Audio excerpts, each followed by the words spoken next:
జాను ఇంటి ముందు ముగ్గు వేస్తూ మనసులో ఇలా ఆలోచిస్తూ ఉంటుంది. ఎలాగైనా దుబాయ్కి వెళ్ళడానికి డబ్బులు తొందరగా సంపాదించాలి, లేదంటే జై నన్ను వెతుక్కుంటూ వచ్చేస్తాడు అని ఆలోచిస్తూ ఉండగా ఇంటి ముందుకి ఒక కార్ వచ్చి ఆగడం, అందులో నుండి విశ్వ కిందికి దిగడం రెండూ జరిగిపోతాయి.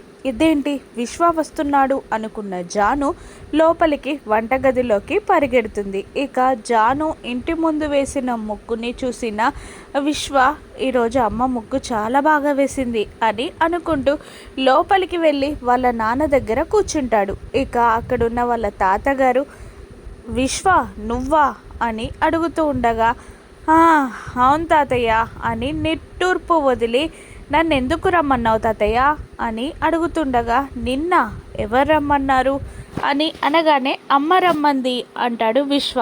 అయితే అమ్మని అడుగు అని వాళ్ళ తాతగారు చెప్పగానే ఆ పెద్ద ఆయన దగ్గర నుండి విశ్వ వాళ్ళ అమ్మని వెతుక్కుంటూ అక్కడి నుండి వెళ్ళిపోతాడు. ఇక కిచెన్లోకి వస్తున్న విశ్వాని చూసిన జాను ఫ్రిడ్జ్ పక్కన దాక్కుంటుంది.